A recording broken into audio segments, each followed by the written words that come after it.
who've been following business schools and thinking about your own MBA plans may well remember 2021. We weren't really coming out of the pandemic yet, but the Wharton School announced that the incoming class had reached 51.6% women. Historic. It was the first M7 school to achieve that level of gender balance. And we can go into all sorts of details, the building that pipeline of talented women as we all think about our next steps, thinking about our work progress, family. There are so many decisions that go into that. So it's a special pleasure to welcome Sarah Powers. Sarah is from that class of 2023, just graduated this summer, had studied econ, accounting, psychology at Claremont McKenna, and then a wonderful career in the healthcare industry, including a fascinating startup. And startups have become very much part of her culture, as she will share with all of you. But Sarah, thank you very much for being at the Centre Court Festival with us. Thank you. Thanks for having me on, Matt. I'm happy to be here. Now, a brief introduction, and we could look at DeVita and Massachusetts Health. Tell us a little bit about that background and the path that led to business school. Yeah, no problem. Happy to. So I spent about 8 years working after graduating from Claremont McKenna College in 2013. I worked, as you pointed out, across healthcare for payers, providers, both domestically and internationally, but had, really most recently been at Bicycle Health for a couple of years as head of operations. I was the first hire at the company and helped scale it nationally during the pandemic. And while there, really fell in love with entrepreneurship and seeing companies grow at a fast pace that I hadn't seen before. And so it really opened my eyes into kind of what I wanted to do with the rest of my career and what skills I would need to really be able to excel in that space. And so that kind of started me thinking about what an MBA might do to enhance that progress. Now, you're no stranger to business school. Your husband had begun his MBA in Boston, getting through that. But if there was another family detail that entered into your personal journeys as you thought about Wharton and other schools.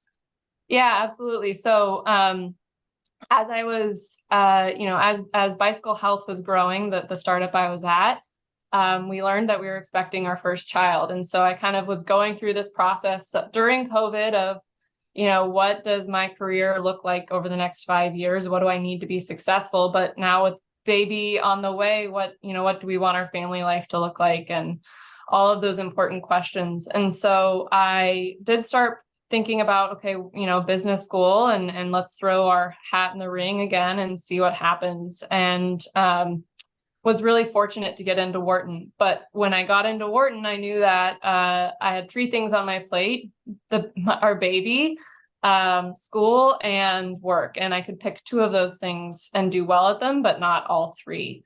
And so I decided, with the support of the founder of Bicycle Health, I decided to pursue, obviously, our family and going back to school.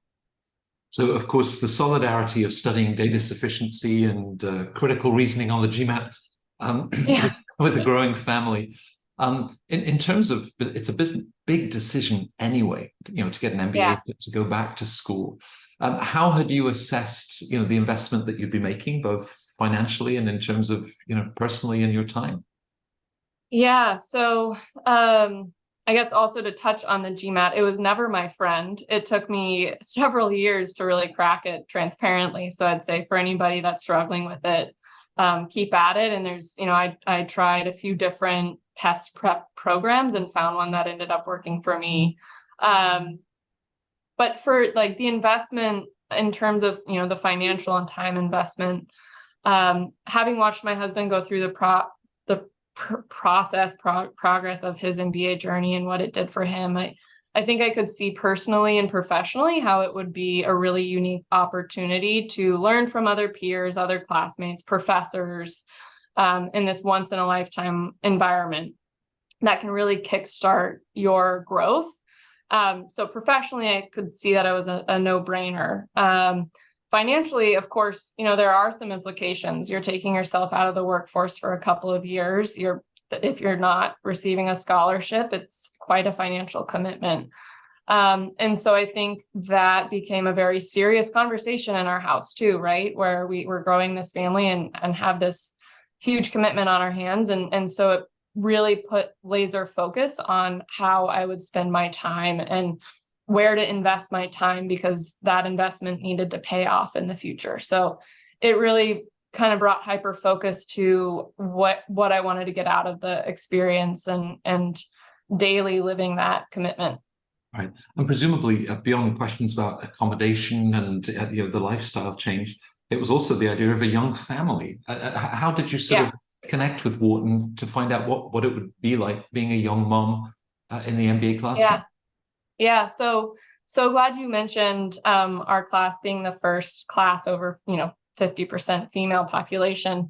It was a really exciting time. And I think that it was hard. So I started school 6 weeks after giving birth, or preterm and everything, 6 weeks. So I was a really new mom. And it was hard to navigate, I think, what resources were available at the time. And so having gone through that experience, I ended up by, mid first semester connecting with some other great moms, and we spent a lot of time working on gathering resources for other moms and working with the administration on a parental leave policy for both moms and dads, just so that it becomes much more accessible for students in the future. And so while it was a little bit of an opaque process to start with, I think that we really lived up to being change makers and helping the Wharton School push forward on some of those commitments they had made as they reached gender parity.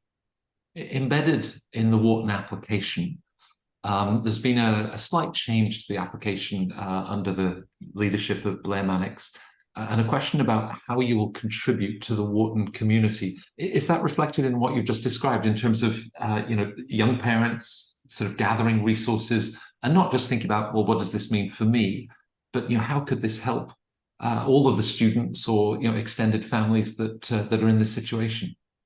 Yeah, absolutely. Definitely with the ethos of leaving things better than we found it.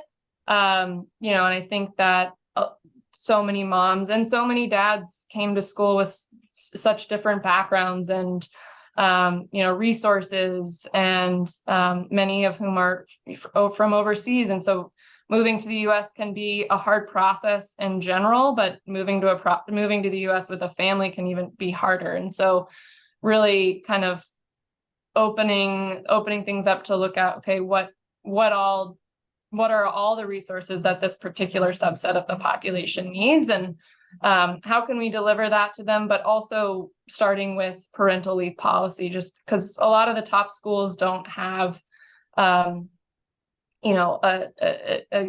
huge or generous policy. Most of them only offer a week or 2 weeks off. And so working with the administration, we had great conversations with them about what can we do to make that an easier process for parents as they start parenthood. And so really excited that we were able to make great progress by the end of last year with them. And as we said, a groundbreaking class, the first M7 school that had achieved gender balance, 51.6% women. Was that palpable, the sort of gender diversity in the classroom? Yeah, it was. I would say that, Wharton being one of those schools that allow you to pick your courses. Some courses were more female dominant and others were more male dominant, but in general, you could definitely feel that there was that gender parity on campus, unlike, some work environments that I've been in that have been skewed the other way, or, you could definitely feel that echoed throughout the classroom and extracurriculars. I'm sure at a fast-growing startup like Bicycle Health, you're already learning a lot about prioritizing and time management. Yeah. But in terms of the Wharton learning experience, the course load when you're also, raising a young daughter, how did you manage that? And how can you sort of adapt the schedule and make it very personalized? Yeah, I would say that throughout the experience, Wharton has a ton of access to academic advisors, career advisors, people that are there to help students navigate that. And so my academic advisor really helped me think about, okay, maybe take this class this quarter so that, as you think about, more time at home or, different pieces of my workload that I needed to balance. She helped me think through that, which was really great. And so I was able to keep a nice cadence for my schedule throughout, where I kind of had a steady workload throughout the entire 2 years. But I also know that students who had more traditional recruiting pathways, for consulting or banking, they might have gone lighter one quarter to accommodate for more networking or recruiting events, and then heavier in other quarters when that kind of extracurricular commitment wasn't there. You talk about networking, and I guess with 850 classmates and then 850 in the year ahead of you, 850 as your second year student, the network is a big part of business school. Can you share a little bit about perhaps how you then decided to shape that, clubs, activities, just the interaction with other students outside of the classroom? Yeah, absolutely. So again, I think that because Wharton has this flexible class model, you're not with your cohort or cluster for that long, unlike other programs. And so a lot of your connections end up being through extracurricular activities. And so, I think that you really get to be intentional in what kind of environment you're engaging with others. There's just every club you can think of, there's one that exists for it. So, you saw people just with events every night. But I'd say that for me, and having, again, had the privilege of watching my husband go through his experience, there's a couple of different ways that you can go about socializing at school or networking, if you will. You can go a mile wide and an inch deep, or you can really sink in and get to know a smaller group of people. And I think there's no wrong answer. It's just kind of your social appetite. I'd also say that I had to be really kind of critical, or I had less time than others just because a lot of my time was being spent at home by choice. And so I was more of the kind of small group, getting to know people really well type of person. And I'd say that strategy doesn't kind of eliminate the network that you're tied to. I've been blown away this summer after graduation of connecting with people, or people introducing me to other people that they met as I've been working on my venture. So I don't think the networking stops when you graduate. And of course, courses in Philadelphia, there is the San Francisco campus for Wharton, and you made a personal choice to move to the West Coast. Do you feel that network extends and is equally vibrant from coast to coast? Yeah, I would say so. I think, so I'm in Seattle. There's quite a few folks that moved out here, quite a few folks in San Francisco. And, I think really now that there's kind of hybrid and remote working models, people floating between cities as well. So I definitely feel the community has extended beyond the Philadelphia campus. So while many of your classmates might have been hustling for their summer internship and the impact that might have on their post-MBA career options, your levels of energy, you went and started a business in what the first year. You founded Nemu, which is this personal property management for those sort of transitional moments of life. Tell us a little bit about where that came from and why thinking that you could perhaps incubate that during the Wharton MBA. Yeah, I'm so glad you brought that up. That was a huge part of my experience. So in the spring of 2021, before my daughter arrived, my grandma passed away, unfortunately. She lived a long life, but she also had 7 or 8 children who loved her dearly. And my mom had come out to Philadelphia to help when our daughter arrived. And so I got to have this front row seat watching my mom kind of settle her estate. My mom was her executor, and my grandparents had lived in the same house for over 60 years. So accumulated beautiful things from around the world, some valuable, some just, sentimental. And with the legacy my grandparents built, my mom really didn't want people to start fighting over things or getting stressed about things and not being able to still get together. And so I started building a tool for them to help with the process. And fast forward to today, we're a tool for families to proactively organize, or even at the point of inheritance, organize, manage, and equitably divide heirlooms. And we've got a tool that'll divide heirlooms based on emotional value scores, help bring price transparency so people have an idea of how much things are worth, really reducing the time burden that this kind of particular task takes on managing and dividing an estate. And so really excited to be getting it in the hands of families and helping them through the process. Often people, I can hear some of the deans of the top schools saying, well, starting a business during business school, where we find the time. But the idea Yes. of having your classes and incubating this idea, driving it forward, did it prove to be very valuable to kind of beta test some of your thinking with classmates and with faculty? Absolutely. And sorry, I forgot to answer the second part of that question, but absolutely. So I really catered my electives to certain things that were arising for my startup timely, like in the moment. And then using class projects to work on, where I could, class projects based on my startup. But I would say a huge piece of my experience was twofold. One was applying the concepts and theories in class directly to my startup itself, and having a little bit more of that structured thinking that I was hoping to get out of the program applied to something. And I learned by doing, so that just helped me maximize my learning experience in general. But then also connecting with professors outside of class, I found a huge community of folks very willing to spend time talking about something I was really passionate about, and sharing some of their experience and expertise. And so I felt very fortunate to also have that as a resource throughout the program. I'd also mention that Wharton has a beautiful new Tangen Hall dedicated to its venture lab and entrepreneurship. And they have so many resources for students to test ideas, from digital products to physical products to everything. And so I definitely benefited from the resources offered there as well. We often think those 2 years flash past, it's far quicker than we realize. Yes. In your case, that's even more. But in terms of something that you hadn't expected, I mean, there was already so many different things that you were juggling.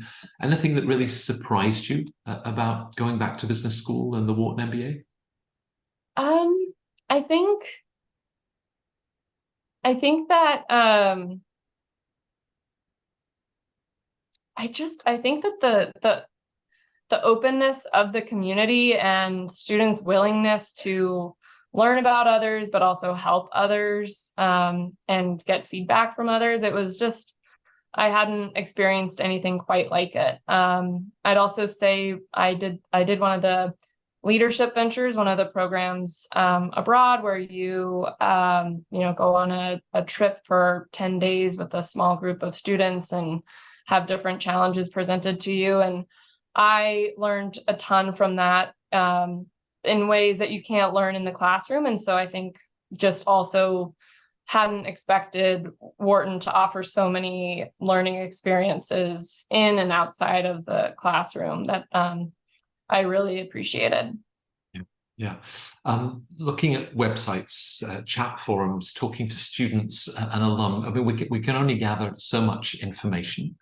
As you perhaps look back, what was really valuable to you to decide not just business school, but what would be the right fit? Because clearly it's been a fantastic experience, but we don't necessarily know that before we start. How to know the right fit? That's a really good question. What was valuable to you that sort of said, it's Wharton for me? I think I knew going in kind of the areas that I wanted to work on. So the flexible class model was really appealing to me. And the caliber of resources offered to students and the diversity of students as well was really an attractive point for me. I think that, I could see myself quite honestly at a lot of different places and tried on, oh, what would it look like to go here versus here? And I think at the end of the day, there's a lot of good fits that, if you get into school, there's a lot of places that could work for you. And I think a lot of the MBA program is you get out of it what you make of it. And so I think if you go in really intentionally wanting to maximize the experience, you'll find that you get what you're looking for. Yeah. I would also say the chat rooms, I was deep into those for a long time. And I think that, don't get too far deep into them because you might start boxing yourself out of opportunities or thinking you can't. And I think that that's never a productive behavior. You never know. And I think everybody has a lot to offer. And so just leaning into that instead of thinking about what you don't have to offer is important. Well, you very honestly shared the grit and determination getting through the GMAT and successfully did so. For viewers that themselves are thinking about next steps, investing in their personal and professional development, is there any overarching advice that you would give as they think about the MBA or think about Wharton in particular? Overarching advice. Well, there's so many stages of the MBA experience, applying. I applied twice, so I was a reapplicant.